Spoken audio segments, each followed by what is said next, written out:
Salut, c'est Cindy, contente de vous retrouver pour une nouvelle vidéo. Alors aujourd'hui, c'est un bilan lecture. Je vous parle de 4 romans et une petite bande dessinée jeunesse. Et c'est, j'aime toujours ça le dire en commençant, c'est un bilan lecture très très positif. J'ai franchement passé 2 très belles semaines de lecture. Donc, allons-y tout de suite. Commençons par le premier livre que j'ai lu, Words on Bathroom Walls, écrit par Julia Walton et publié chez Amber. Alors, dans ce livre, on suit Adam, qui est un jeune, j'allais dire un jeune adolescent ou plutôt un jeune adulte. Il a 16 ans. Bon, 16 ans, je vous dirais qu'on est fin adolescence, début vie d'adulte, donc on est là avec Adam, et Adam, il souffre de schizophrénie. En fait, ça fait pas très longtemps qu'il a été diagnostiqué, et il va commencer un nouveau traitement expérimental qui va fonctionner, c'est-à-dire qu'il continue d'avoir ses hallucinations, il continue d'entendre ses voix, mais grâce au traitement, il est capable de faire la différence entre la réalité et justement ses hallucinations. Donc, il est capable de vivre une vie presque normale parce que, oui, il interagit avec les gens puis continue de voir ses hallucinations, mais au moins il est capable de se dire « ça n'existe pas pour vrai, c'est seulement dans ma tête ».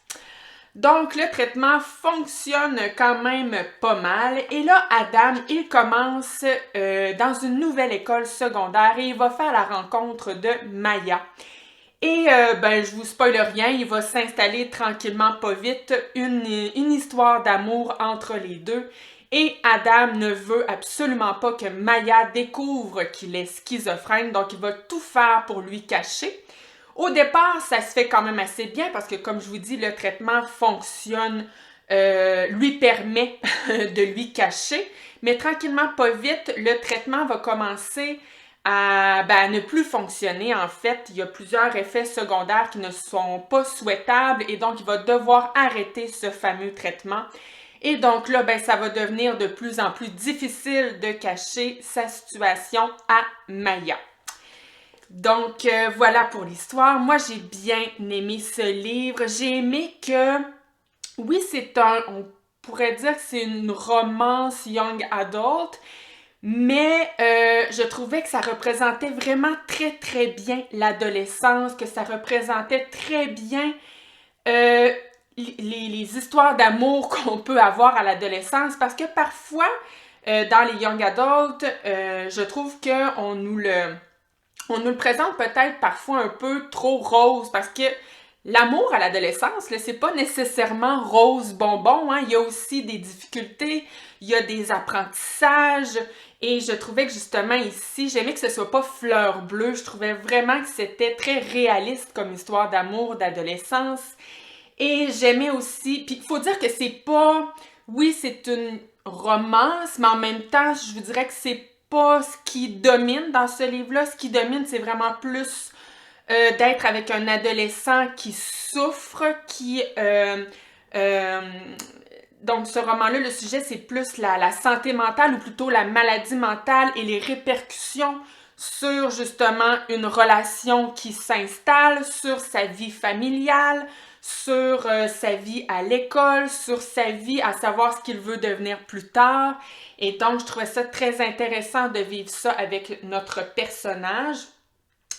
Donc oui, une très bonne lecture, je lui ai donné 4 étoiles sur Goodreads, mais je vous avoue que c'était pas non plus un coup de cœur, c'est-à-dire qu'il m'a manqué ce petit quelque chose.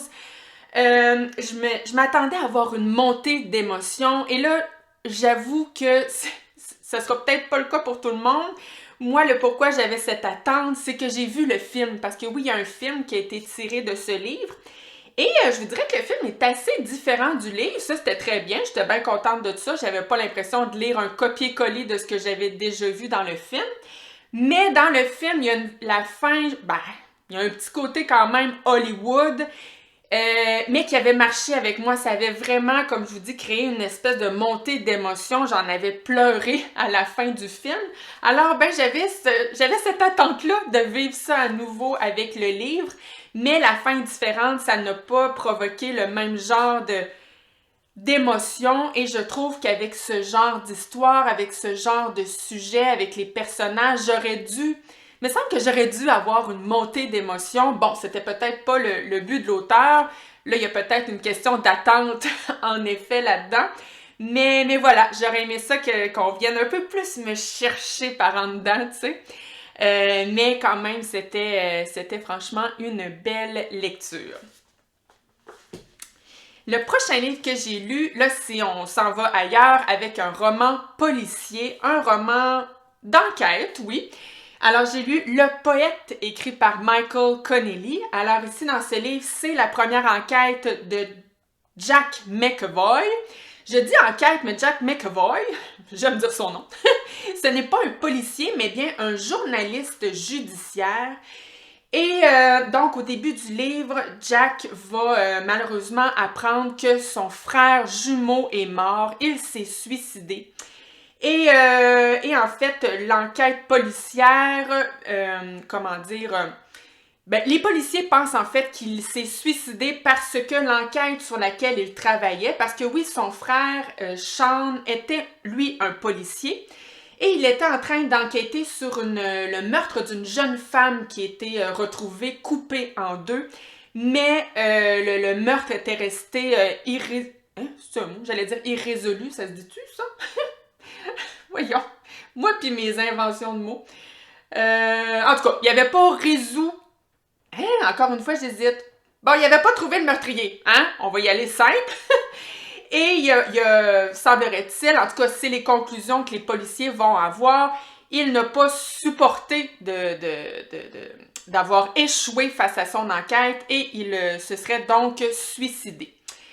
Mais là, Jack McAvoy, lui, il ne croit pas au suicide, il ne croit pas que son frère s'est suicidé et donc il va commencer à enquêter sur cette mort qu'il juge suspecte et il va d'ailleurs va relever certains éléments plutôt suspicieux et en enquêtant sur la mort de son frère, il va se rendre compte que plusieurs autres policiers sont également morts dans le même genre de circonstances. En fait, tous des policiers qui se seraient suicidés. Mais est-ce que c'est vraiment ça qui s'est passé? Est-ce qu'on est plutôt face à des meurtres? Est-ce qu'on est face à un meurtrier en série qui tuerait des policiers? Ah, ben ça, évidemment, je ne vous le dis pas, parce que franchement, c'est un roman policier que je vous recommande chaudement. Si vous aimez les livres 100% policier, 100% enquête, ce livre-là, je trouve que c'est un must. C'est vraiment de la grande qualité. Moi, justement, habituellement, j'en lis quelques-uns. Justement parce que parfois, ça fonctionne, comme ça a été le cas avec celui-ci. Mais sinon, je suis plus du genre thriller, suspense, où on sort parfois de l'enquête pour... tu sais, j'aime ça habituellement quand il y a quelque chose d'autre autour de l'enquête. Mais ici, c'est vraiment, comme je vous dis, 100% enquête. Donc, j'étais la première surprise d'aimer autant ce livre. Oups! Et le pourquoi, mais c'est qu'en fait, cette enquête est tellement riche et c'est tellement bien écrit. Et le pourquoi je dis riche, c'est que on nous emmène à plein d'endroits, on tourne les pages, puis il y a toujours des nouveaux éléments, il y a toujours des nouveaux indices qui font en sorte que c'est tellement prenant. On veut toujours en savoir plus. Et le pourquoi je dis riche aussi, c'est que c'est-tu plate lire un roman policier, puis tu sais, tu lis un 500 pages pour arriver à la fin, puis le seul but, c'est de savoir pas pourquoi, mais le seul but est de savoir qui est le coupable, en fait. Mais ici, ce n'est pas que ça. On veut savoir pourquoi, mais comment ça? Donc, tu sais, fait qu'il y a pas juste... On veut pas juste arriver à la fin pour savoir qui c'est qui a fait ça, là. Tu sais, c'est beaucoup plus que ça. Et franchement, j'ai trouvé que c'était très réussi de la part de cet auteur. Et j'ai d'ailleurs le prochain livre avec le personnage de Jack McAvoy. Je suis allée chercher les deux prochains. L'épouvantail et séquence mortelle, donc ne soyez pas surpris de me voir en parler dans mes prochains bilans lecture. Donc voilà, très bon livre. Prochain livre, encore une fois, on s'en va complètement ailleurs. J'ai lu Les Impatientes de Jaili Amadou Amal et publié aux éditions Emmanuel Collat. Alors, dans ce livre, on suit l'histoire de 3 femmes. Le livre est vraiment séparé en 3 histoires, mais les 3 histoires sont complètement liées. Donc, la première histoire, on est avec le personnage de Ramla, qui est forcée d'épouser un homme non seulement elle ne l'aime pas, mais en fait, elle ne le connaît même pas.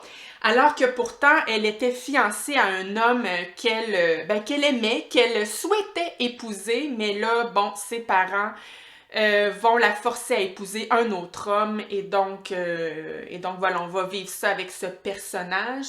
Dans la deuxième histoire, on est avec, comment qu'elle s'appelle, non? Hindou. Hindou, c'est la sœur de Ramla qui va épouser un homme, elle aussi, la même journée, en fait, c'est comme un double mariage. Et elle aussi, elle est forcée d'épouser un homme qui est en fait son cousin. Et c'est un homme alcoolique, un homme qui prend de la drogue, un homme violent.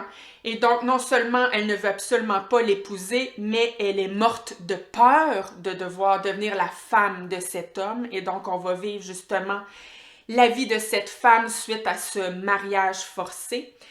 Et la dernière histoire, on est avec Safira. Safira, c'est en fait la première femme de l'homme que va épouser Ramla dans la première histoire. Parce que oui, dans ce livre, on est avec des hommes qui sont polygames, donc des hommes qui peuvent légalement marier plusieurs femmes.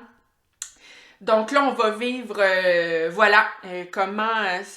ce qui peut se passer dans la tête de cette femme qui se fait voler sa place. Voler n'est peut-être pas le bon mot, mais elle va voir son mari tout à coup fréquenter une autre femme.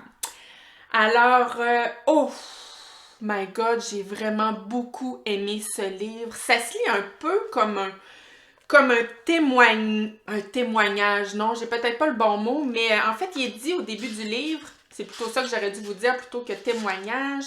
Cet ouvrage est une fiction inspirée de faits réels et on le sent. On sent justement la vérité à travers cette histoire. Il faut dire que cette autrice est née au Cameroun et elle a été elle-même mariée à 17 ans seulement. Et on nous dit justement en 4e de couverture qu'elle a connu tout ce qui fait la difficulté de la vie des femmes au Sahel. D'ailleurs, ce livre, ça se passe au Sahel. Là, j'ai fait mes petites recherches parce que moi, je suis nulle en géographie et je n'avais aucune idée c'était où Sahel. Mais c'est une bande qui, en Afrique, qui longe plusieurs, pas qui longe là, mais il y a plusieurs pays qui passent au travers cette bande. Il y a entre autres le Cameroun, le Sénégal. Donc voilà, on est en Afrique. Et donc oui, comme je vous disais, on sent tout le côté réel de ce livre et c'est ce qui fait que c'est si poignant. Et moi, ce que je reproche parfois aux livres témoignages faits vécus, c'est que c'est pas toujours bien écrit. C'est-à-dire que parfois, l'auteur, l'autrice a un vécu incroyable, une histoire qui doit être racontée, mais c'est pas nécessairement toujours des auteurs de talent. On n'a pas toujours une écriture de grande qualité, vous savez. Bon, là, je généralise, là, mais ça m'est arrivé quelquefois, je vous dirais.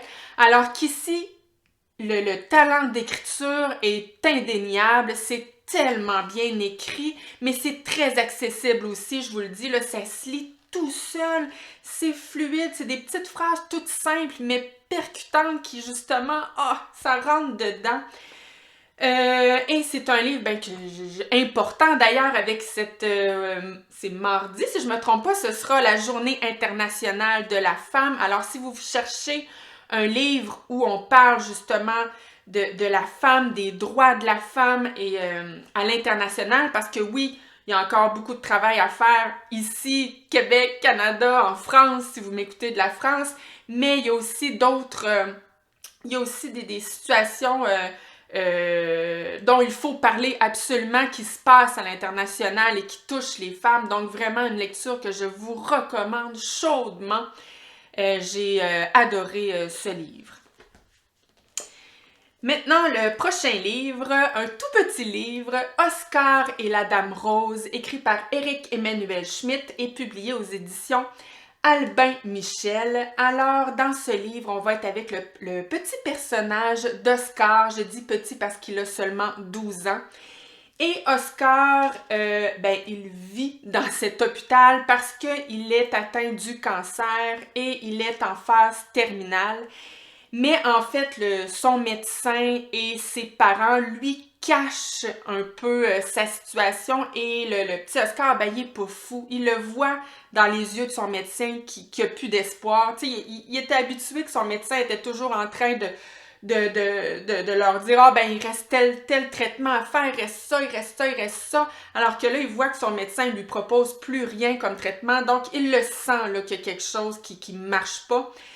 Et il est blessé. Il est blessé que son médecin ne lui dise pas. Il est blessé de voir ses parents faire un petit peu à semblant. Évidemment que ses parents, ce n'est pas pour le mal faire. Ils veulent protéger leur enfant. Mais est-ce que Oscar préférerait qu'il lui en parle et il voudrait savoir la vérité, en fait. Et là, ce qui va se passer, c'est que Oscar va faire la rencontre de Mamie Rose qui vient le visiter à l'hôpital. Et Mamie Rose, c'est complètement différent.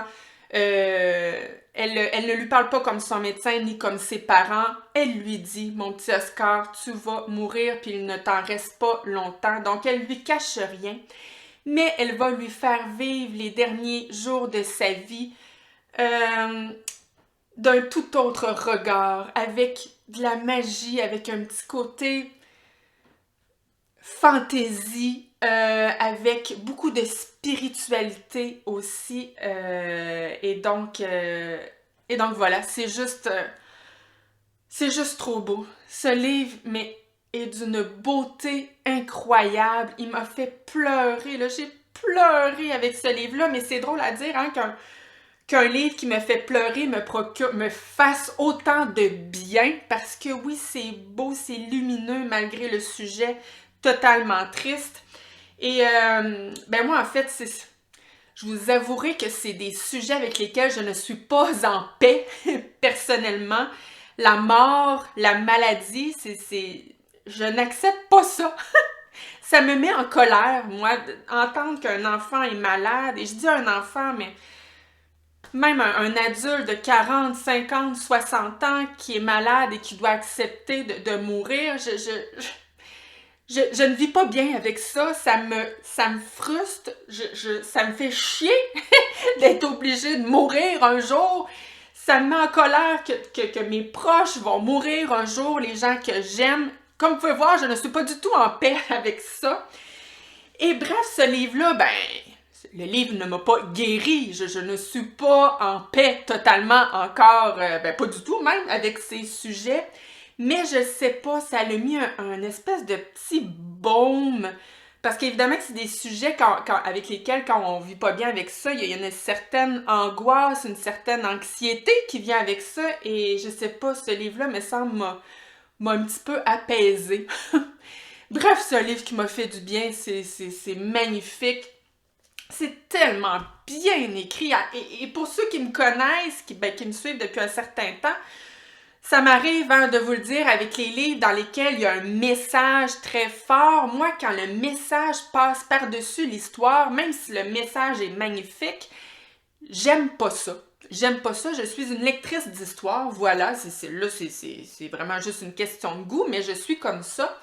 Mais dans ce livre-ci, même si le message est très fort, on le voit, on le sent, ce que Éric Emmanuel Schmitt tente de nous amener comme réflexion avec cette histoire, mais les personnages sont si forts, sont si beaux, c'est tellement bien écrit que même si le message est fort et même s'il fonctionne, il reste que l'histoire est quand même au devant du message. Donc, vraiment, là, c'est un tout petit livre, il fait à peine 100 pages. Donc, même si c'est peut-être pas des sujets qui vous attirent habituellement, je vous dirais de le tenter.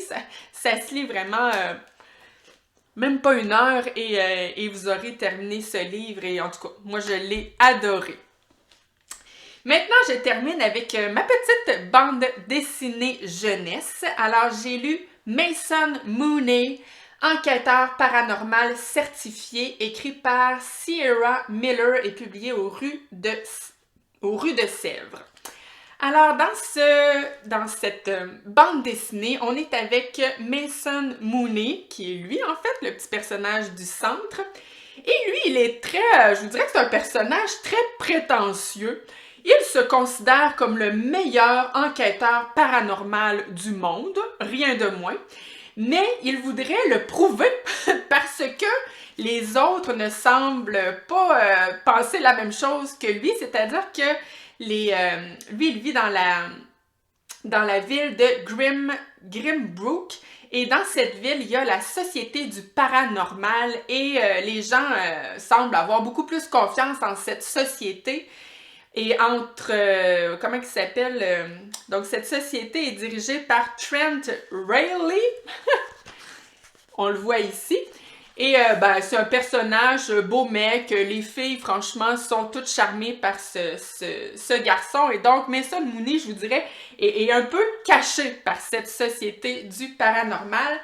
Mais là, il a l'occasion rêvée parce qu'il reçoit l'appel des habitants d'un manoir hanté de Grimbrook qui lui demandent de venir les aider. Et donc, il se rend dans ce manoir hanté et c'est là que débute son enquête et il va essayer justement de faire ses preuves pour que le reste de pour que les habitants de cette petite ville se rendent compte qu'il est le meilleur enquêteur paranormal.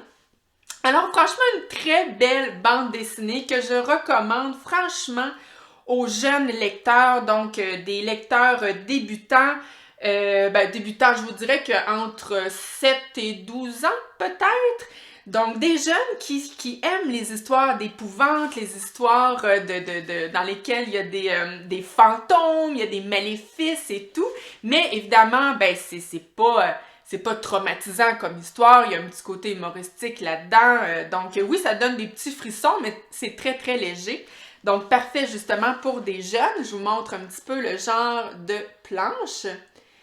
Et donc, voilà, c'est tout à fait charmant comme bande dessinée. Puis il y a aussi une belle petite morale dans ce livre sur les frères et sœurs. Je dis frères et sœurs, dans ce livre-ci, c'est 2 sœurs.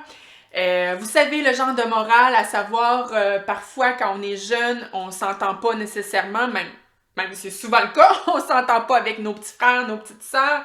Et parfois, on dit comme ça sans réfléchir, « Ah, je voudrais donc que ma sœur ou mon frère disparaisse, je veux plus le voir! » Mais, en réalité, là, si ça arrivait pour vrai puis que son frère ou sa sœur disparaissent, est-ce que vraiment ce serait une bonne chose? Est-ce que par hasard, il ou elle ne vous manquerait pas? Donc voilà, je trouvais que c'était une belle petite morale à lire. Il faudrait que mes enfants le lisent, hein?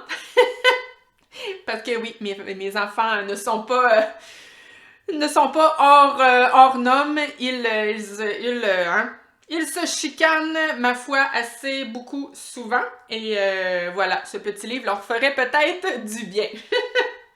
Alors oui, un très beau livre et on sent qu'il est assez introductif parce que oui, on va apprendre à connaître un peu Mason Mooney, donc comment il a pu devenir enquêteur paranormal. Donc, ça laisse présager qu'il y aura d'autres bandes dessinées avec ce personnage et aussi avec cette jeune fille, Iris, si je me souviens bien, qui est justement cette jeune fille qui va l'appeler, cette jeune fille qui vit dans le manoir hanté et qui est complètement différente de Mason Mooney. Donc, j'ai l'impression que ces deux-là vont revenir dans d'autres enquêtes paranormales et franchement, je serais bien tentée de lire les prochaines également. Alors, bon, quand je vous disais que c'était un bilan très positif, franchement, là, j'ai été gâtée dans les 2 dernières semaines. J'espère que ça va continuer comme ça pour les prochaines semaines. D'ailleurs, si c'est le genre de contenu qui vous intéresse, je vous invite à vous abonner à ma chaîne parce que, je vous reviendrai certainement dans 1 ou 2 semaines. D'après moi, plus dans 2 semaines avec un autre bilan lecture. Et sur ce, je vous souhaite à vous également de très bonnes lectures. Merci d'avoir été là. À la prochaine! Bye!